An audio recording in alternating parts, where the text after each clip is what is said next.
Hello students, welcome to Physics Unlocked. So in this video, I'm going to solve a problem that is taken from electrostatics.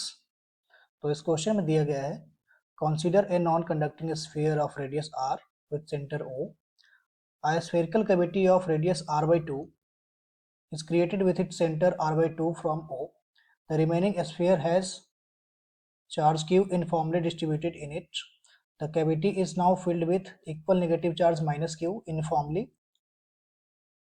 सो इन इस first part में हम लोग से पूछा गया है find the magnitude of potential energy of interaction between positive and negative charges. और second part में हम लोग से पूछा जा रहा है find the net force of interaction between positive and negative charges. ठीक है। तो क्वेश्चन हमारा ये है कि सबसे पहले हमारे पास एक स्फीयर था कैपिटल आर रेडियस का। अब इसमें से क्या किया गया है, आर बाई 2 रेडियस के एक कैविटी को काट करके यहाँ से निकाल दिया गया है। बाकी इस कैविटी को निकालने के बाद जो वॉल्यूम बच रहा है, इस वॉल्यूम में पॉजिटिव चार्ज Q को यूनिफॉर्मली डिस्ट्रीब्यूट कर दिया गया है और उसके बाद माइनस Q चार्ज को इस कैविटी वाले रीजन में यूनिफॉर्मली डिस्ट्रीब्यूट कर दिया गया है। ठीक है, तो ऐसा हमारे पास सिस्टम है। इस वाले रीजन में प्लस Q यूनिफॉर्मली डिस्ट्रीब्यूटेड है और कैविटी वाले रीजन में माइनस Q यूनिफॉर्मली डिस्ट्रीब्यूटेड है जिसकी रेडियस r/2 गिवन है। तो इस पूरे सिस्टम को हम लोग दो इंडिविजुअल सिस्टम 1 और 2 के कॉम्बिनेशन की तरफ कॉम्बिनेशन के तौर पे देख सकते हैं। तो फर्स्ट जो हमारे पास सिस्टम है उसमें सिर्फ हमने इस स्फीयर को कैविटी को हटा करके जो वाला पार्ट है इसमें पॉजिटिव चार्ज क्यू डिस्ट्रीब्यूटेड है इस पूरे वॉल्यूम में, सिर्फ उसको दिखाया है। और सेकेंड वाले में हमने ये जो कैविटी वाला जो रीजन है, ये कैविटी वाला रीजन जहाँ पे माइनस क्यू चार्ज को यूनिफॉर्मली इस वॉल्यूम में डिस्ट्रीब्यूट किया गया है उसको दिखाया गया है। अगर इन दोनों इंडिविजुअल पार्ट्स को एक साथ ऐड कर दिया जाए तो हमारा जो सिस्टम है वो ओरिजिनल सिस्टम हम लोग बना सकते हैं इससे। ठीक है, जब इस पार्ट को सेकेंड पार्ट को आप इस कैविटी वाले रीजन में प्लेस कर देंगे तो हमारा ओरिजिनल सिस्टम अचीव हो जाएगा। ठीक है, तो इन दोनों पार्ट्स के बीच में फर्स्ट पार्ट में हमें पोटेंशियल एनर्जी का कैलकुलेशन करना है और सेकेंड पार्ट में इन दोनों के बीच में फोर्स ऑफ इंटरेक्शन का कैलकुलेशन करना है जब इसको इस कैविटी वाले रीजन में प्लेस किया जाएगा। ठीक है, तो यहाँ पे जब हम पोटेंशियल एनर्जी का कैलकुलेशन करना चाहते हैं या फिर फोर्स का कैलकुलेशन करना चाहते हैं तो पोटेंशियल एनर्जी ऑफ इंटरेक्शन निकालने के लिए हमें इस रीजन में इस कंपोनेंट 1 के कारण इलेक्ट्रिक फील्ड का डिस्ट्रीब्यूशन कैसा होगा, पोटेंशियल का डिस्ट्रीब्यूशन कैसा होगा इस रीजन में, कैविटी वाले रीजन में, सिर्फ कंपोनेंट 1 के कारण उसका हमें वैल्यू पता होना चाहिए। ठीक है, तो सबसे पहले इस कंपोनेंट 1 का अगर हम लोग चार्ज डेंसिटी निकाले तो Q चार्ज डिस्ट्रीब्यूटेड है, सिर्फ इस वॉल्यूम में डिस्ट्रीब्यूटेड है, कैविटी के अलावा जो वॉल्यूम बच रहा है उसमें, तो 4π/3 r³ माइनस 4π/3 r³/8 जो कि इस कैविटी का वॉल्यूम होगा उसको हमने घटा दिया गया है यहाँ से। तो हमारे पास जो इसका डेंसिटी आ रहा है कंपोनेंट 1 का वो इतना निकल के आ रहा है। अब हम लोग ऐसा जानते हैं कि जब भी कैविटी वाला रीजन होता है, ऐसा रीजन होता है, तो यहाँ पे जो इलेक्ट्रिक फील्ड होता है वो यूनिफॉर्म होता है और इलेक्ट्रिक फील्ड का जो मैग्नीट्यूड होता है वो होता है रो r vector by 3 epsilon not, जहाँ पे r वेक्टर होता है ओरिजिनल स्फीयर और कैविटी वाला जो स्फीयर है उसके सेंटर के बीच का जो दूरी होता है वो r वेक्टर होता है। तो इलेक्ट्रिक फील्ड होगा rho 1 r vector by 3 epsilon naught in the cavity region. तो रो का वैल्यू ये है, r vector will be r/2 जो कि ये दोनों सेंटर r/2 से सेपरेटेड है। तो इलेक्ट्रिक फील्ड की जो वैल्यू आएगी वो होगी 4kq/r²। तो इलेक्ट्रिक फील्ड होगा राइटवर्ड डायरेक्शन में, यूनिफॉर्म होगा इलेक्ट्रिक फील्ड, ये होगा यूनिफॉर्म, हर जगह पे सेम इलेक्ट्रिक फील्ड होगा। अब हम लोग पोटेंशियल का कैलकुलेशन कर सकते हैं। Potential due to first in the cavity region हो जाएगा हमारे पास। इलेक्ट्रिक फील्ड को क्या लिखा जा सकता है, gradient of potential minus of gradient of potential minus dv/dx। तो अगर हम लोग इस O पॉइंट पे कंपोनेंट 1 के कारण पोटेंशियल को VO एज्यूम कर ले और किसी जनरल x कोऑर्डिनेट पे जो पोटेंशियल है कंपोनेंट 1 के कारण वो Vx एज्यूम कर ले, तो हमारे पास जो Vx का जो वैल्यू निकल के आएगा वो होगा potential at O due to component 1 minus 4kq/r² × x। तो पोटेंशियल का डिस्ट्रीब्यूशन इस कैविटी वाले रीजन में जो कंपोनेंट 1 के कारण होगा वो कुछ ऐसा होगा। अगर हम लोग इसको देखें तो पोटेंशियल सिर्फ एक्स कोऑर्डिनेट पे डिपेंड कर रहा है, ये वाई और जेड का फंक्शन नहीं है, वाई और जेड कोऑर्डिनेट से इंडिपेंडेंट है। इसका मतलब ये है कि इलेक्ट्रिक फील्ड जो कि एक्स में है सिर्फ, तो पोटेंशियल भी हमारा सिर्फ एक्स में वेरी कर रहा होगा।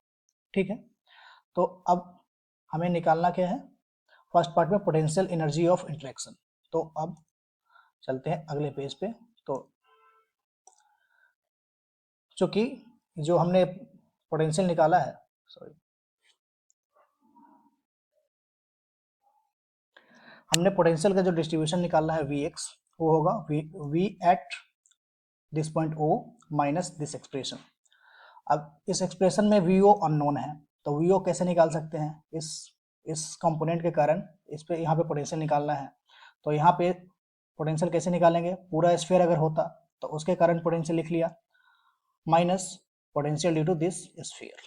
अगर यहाँ पे भी चार्ज होता तो इसके कारण कुछ यहाँ पे पोटेंशियल बनता, अगर उसको घटा देंगे पूरे कंप्लीट स्फीयर से तो हमारे पास यहाँ पे पोटेंशियल जो आएगा वो इतना निकल के आ जाएगा। चार्ज डेंसिटी ऑलरेडी नोन है, ρ1 का वैल्यू हम लोग निकाल चुके हैं। तो यहाँ पे Q बड़े वाले स्फीयर में कितना चार्ज होता, ρ1 इंटू 4π/3 r3। तो बड़े वाले स्फीयर के पास इतना चार्ज होता 8/7Q। सिमिलरली इस छोटे वाले स्फीयर में कितना चार्ज होता, वो फिर सिमिलरली हम लोग इसका चार्ज निकाल सकते हैं, जो कि निकल के आएगा Q/7।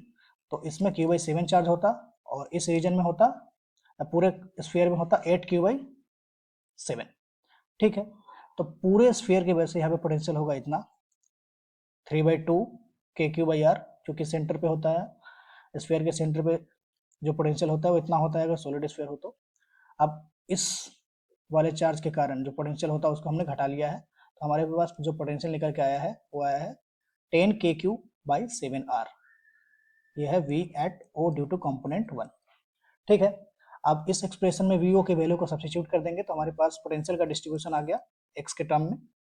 अब हम लोग ऑलरेडी जानते हैं कि पोटेंशियल एनर्जी ऑफ इंटरेक्शन हम लोग दो मेथड से निकाल सकते हैं। अगर हमारे पास सिस्टम ऑफ डिस्क्रीट चार्जेज है तो हर एक पेयर के वजह से एनर्जी ऑफ इंटरेक्शन लिख के और उसको ऐड कर सकते हैं, that will be summation of k qy qj divided by rij का समेशन। तो हम ऐसे निकाल सकते हैं, हर एक दो दो पेयर को लेकर के सबका पोटेंशियल एनर्जी ऑफ इंटरेक्शन लिख लिया और उसको ऐड कर दिया, या फिर किसी एक के वजह से पोटेंशियल लिखो और दूसरे चार्ज को मल्टीप्लाई करो। सोर्स चार्ज के कारण पोटेंशियल लिखो और टेस्ट चार्ज को मल्टीप्लाई करो और उसको ऐड कर दो पूरे सिस्टम के लिए, तो हमारा वो पोटेंशियल एनर्जी ऑफ इंटरेक्शन निकल जाएगा। तो हम लोग फर्स्ट पार्ट ऑफ प्रॉब्लम जिसमें पोटेंशियल एनर्जी ऑफ इंटरेक्शन निकालना है, हम लोग इस मेथड का यूज करेंगे। ठीक,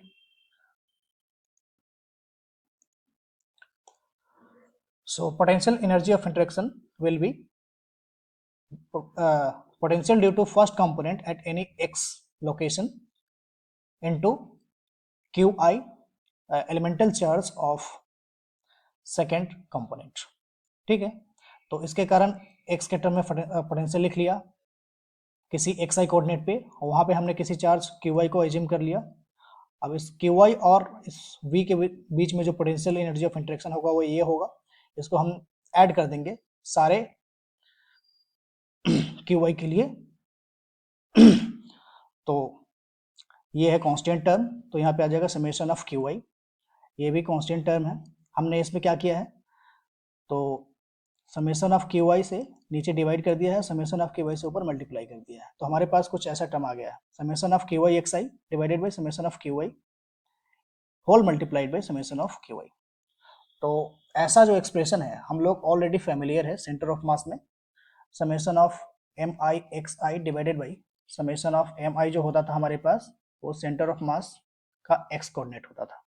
तो सिमिलरली यहाँ पे सेंटर ऑफ चार्ज का x कोऑर्डिनेट से इसको हम लोग रिप्लेस कर सकते हैं। और समेशन ऑफ qi कितना हो जाएगा, क्योंकि qi जो है वो सेकेंड कंपोनेंट का चार्ज को हम लोग ऐड कर रहे हैं, तो ये qi हो जाएगा, ये माइनस q के बराबर आएगा समेशन ऑफ qi। तो यहाँ भी समेशन ऑफ qi को माइनस q से रिप्लेस कर देंगे और इसका जो वैल्यू आ जाएगा सेंटर ऑफ चार्ज का x कोऑर्डिनेट हो जाएगा हमारे पास प्लस r/2, तो इसको प्लस r/2 से रिप्लेस कर दिया इस एक्सप्रेशन में। तो हमारे पास पोटेंशियल एनर्जी ऑफ इंटरेक्शन जो निकल के आया है वो आया है -8 kq²/7r।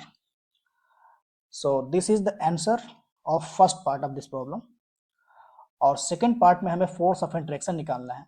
तो हम लोग देखें कि इलेक्ट्रिक फील्ड जो था हमारा, electric field due to first component, वो कैसा आ रहा था, यूनिफॉर्म आ रहा था, और उसका वैल्यू कितना आ रहा था, rho R by 3 epsilon naught से निकाले तो 4k³ by R square. Electric field की डायरेक्शन थी राइटवर्ड डायरेक्शन में, तो डायरेक्ट हम लोग इसको निकाल सकते हैं फोर्स को, electric field into Q. Electric field ये है और चार्ज है हमारे पास सेकंड कंपोनेंट के पास -q, so force of interaction will be 4k³ by 7r square, और फोर्स होगा अट्रैक्टिव। फोर्स कैसा होगा, अट्रैक्टिव। तो आई होप आप लोग को ये समझ में आया होगा। अगर आपको समझ में आया होगा तो आप शेयर करें और लाइक करें, ठीक है। Thank you.